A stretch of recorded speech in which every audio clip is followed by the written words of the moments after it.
Selamat pagi buat adik-adik semua yang ada di rumah. Pada pagi hari ini, kita akan memulai pelajaran kita yaitu muatan IPA. Muatan IPA dan kemarin kita sudah membahas bagaimana cara tumbuhan menyesuaikan diri terhadap lingkungan. Ada juga kemarin ada cara tumbuhan melindungi diri. Jadi kita sudah membahas itu semua pada minggu-minggu yang kemarin, dan sekarang kita akan membahas kembali mengenai cara hewan menyesuaikan diri terhadap lingkungan. Kalau kemarin kita membahas mengenai tumbuhan, tetapi sekarang kita akan membahas mengenai cara adaptasi hewan, yaitu cara hewan menyesuaikan diri terhadap lingkungan.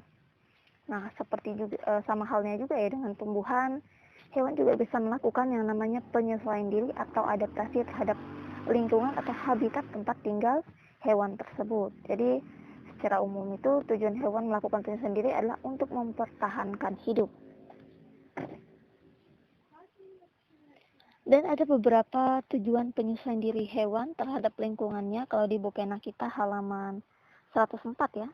Buku pena halaman 104, muatan IPA, yaitu cara hewan menyesuaikan diri terhadap lingkungan. Jadi ada beberapa tujuan di sini. Yang pertama, memenuhi kebutuhan hidup, misalnya air dan juga makanan. Itu yang pertama, memenuhi kebutuhan hidup. Yang kedua, mengatasi kondisi lingkungan yang ekstrim, misalnya lingkungan yang sangat panas, dingin, ataupun kering. Nah, jadi tidak hanya tumbuhan ya yang menyesuaikan diri terhadap lingkungan, tetapi hewan juga untuk mengatasi kondisi lingkungan yang ekstrim. Seperti misalnya kalau tumbuhan kan kaktus yang hidup di lingkungan yang ekstrim, yaitu hidup di lingkungan kering. Jadi penyesuaiannya seperti apa, dan begitu juga hewan juga penyesuaian diri hewan terhadap lingkungan juga bertujuan untuk mengatasi kondisi lingkungan yang ekstrim. Dan yang terakhir, bertujuan untuk melindungi diri dari pemangsa.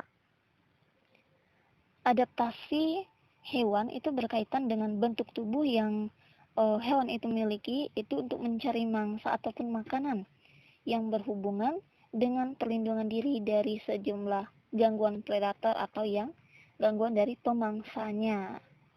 Jadi adaptasi hewan itu ada dibagi menjadi 3, yang ini pada umumnya ya.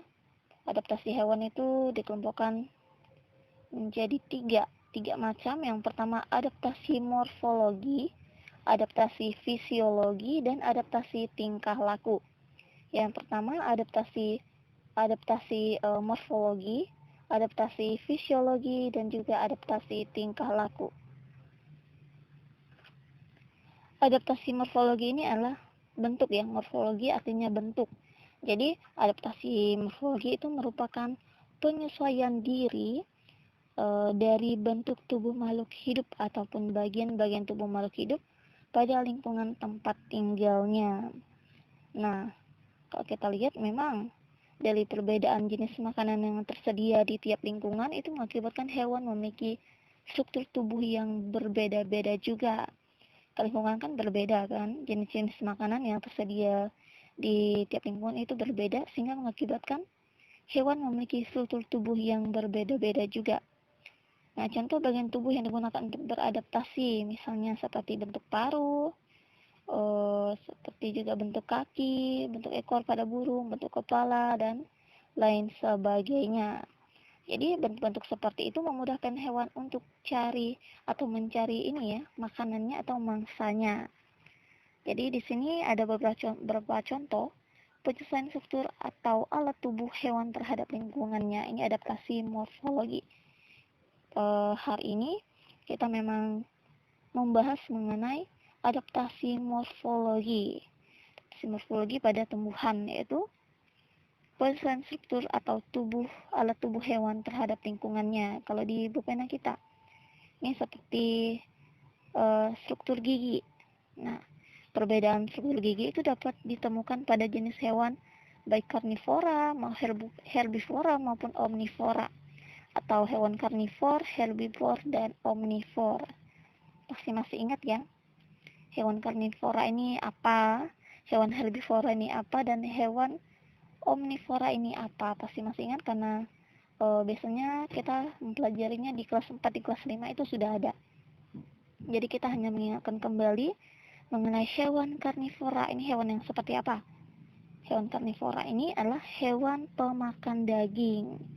Nah, hewan pemakan daging. Jadi tentu hewan yang pemakan daging ini atau hewan karnivora itu giginya itu tersusun atas gigi-gigi taring yang sangat tajam. Gigi taring yang sangat tajam seperti misalnya gigi kucing. Atau pernah lihat kucing ya? Pasti pernah lah, mungkin ada juga di rumah ada pelihara kucing. Tuh giginya tajam sekali. Gigi kucing, gigi harimau, gigi buaya lebih lagi. Dan juga gigi ikan hiu. Itu taring-taringnya tuh tajam karena memang hewan-hewan ini adalah hewan karnivora, pemakan daging. Jadi apa sih fungsi-fungsi dari gigi tajamnya ini? Ya ini untuk mencabik-cabik makanan atau untuk mencabik daging. Jadi memang berfungsi sekali gigi yang tajam ini karena mereka hewan-hewan tersebut seperti buaya, kucing, harimau, ikan hiu itu adalah pemakan daging. Itu kalau hewan karnivora. Yang kedua, ini mengenai struktur gigi ya. Bagaimana struktur gigi dari hewan pemakan tumbuhan atau herbivora? Itu tentu memiliki susun gigi yang terdiri atas gigi seri dan juga gigi geraham. Seperti misalnya sapi, kuda, kambing.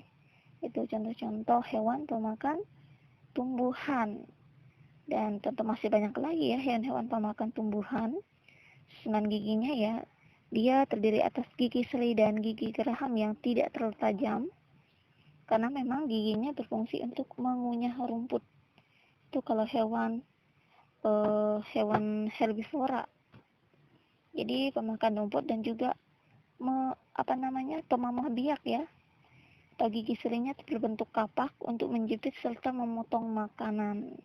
Dan gigi gerahamnya juga itu berbentuk agak datar dan lebar, ini berfungsi untuk menggiling makanan. Itu adalah hewan herbivora. Kalau hewan omnivora atau omnivor, hewan pemakan daging dan tumbuhan. Ini hewan yang seperti apa? Tentu dia memiliki struktur giginya yang terdiri atas gigi seri, gigi taring, dan gigi geraham. Contohnya seperti tikus, kera. Kalau tikus, kalau kita perhatikan dia pemakan segalanya ya. Dia tidak milih baik tumbuhan maupun daging, itu semuanya dimakan. Makanya tikus digolongkan sebagai hewan omnivora. Begitu juga dengan kera. Kera juga makan apa saja. Nah, jadi ini biasanya mamalia. Kalau omnivora ini biasanya mamalia. Gigi serinya itu besar banget ya untuk menggerat makanan. Menggerak makanan seperti tikus itu gigi serinya itu besar. Ini adalah hewan mamalia semua. Oke, itu adalah adaptasi morfologi dari struktur gigi. Kalau dari bentuk paruh bagaimana? Kalau bentuk paruh itu ditemukan di jenis burung ya, burung ataupun unggas. Biasanya kalau bentuk paruh. Kalau misalnya kita lihat di sini ada yang pertama itu paruh burung pemakan daging. Itu ada burung-burung apa nih yang makan daging? Yang makan daging itu seperti elang, yang memiliki paruh yang sangat runcing, tajam. Kalau misalnya pernah lihat elang, kalau kakak di perdesaan itu banyak sekali ya orang-orang yang pelihara burung elang. Biasanya dikasih makan, kita cari ikan, itu kasih makan elang. Jadi dia memiliki paruh yang sangat runcing, tajam juga, serta agak melengkung. Ini kalau kita mau perhatikan di gambarnya, dia paruhnya agak melengkung, dan paruh tersebut itu berfungsi untuk merobek daging ini ya, daging mangsa, atau untuk merobek makanannya. Tadi ada burung elang, ada juga burung hantu. Burung hantu juga sama, dia memiliki paruh yang runcing juga ya. Kalau misalnya pernah lihat burung hantu, kalau kakak sering lihat burung hantu.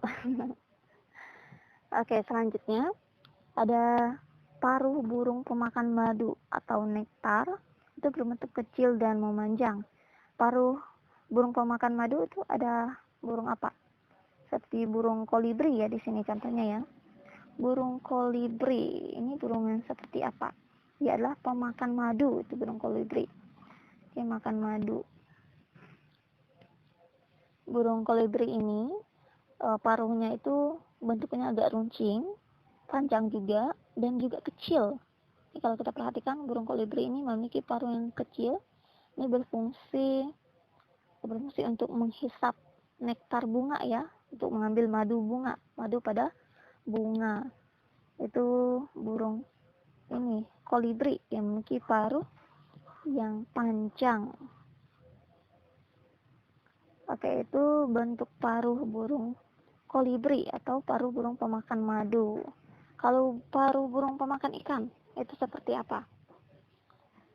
Itu dia memiliki bentuk yang panjang. Ini seperti burung apa? Burung pelikan. Itu contohnya. Ada burung bangau juga, burung pelikan.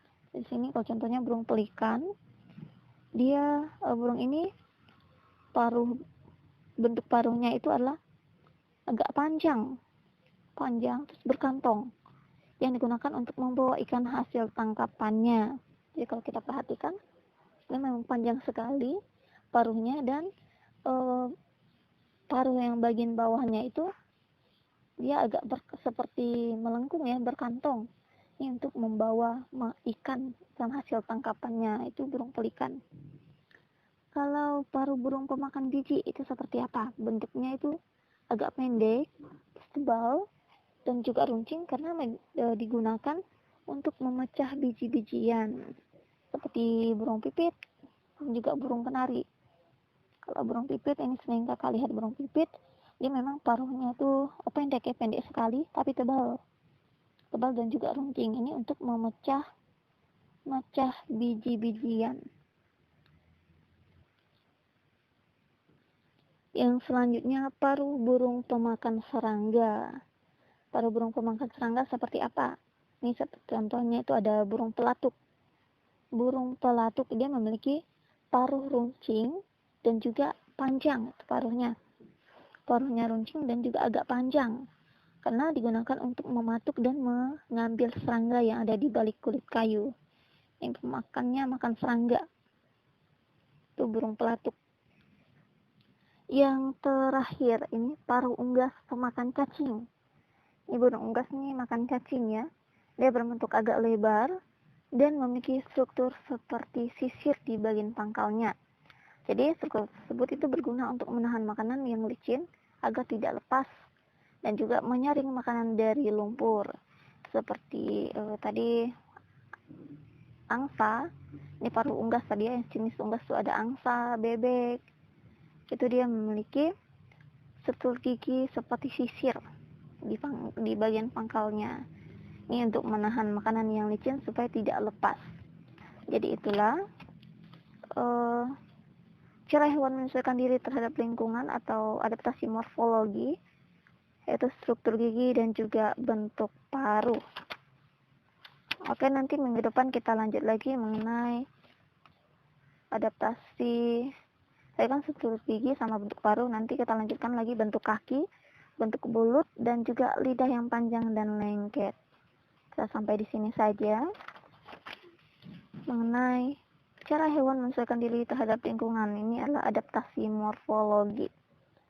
Oke, terima kasih.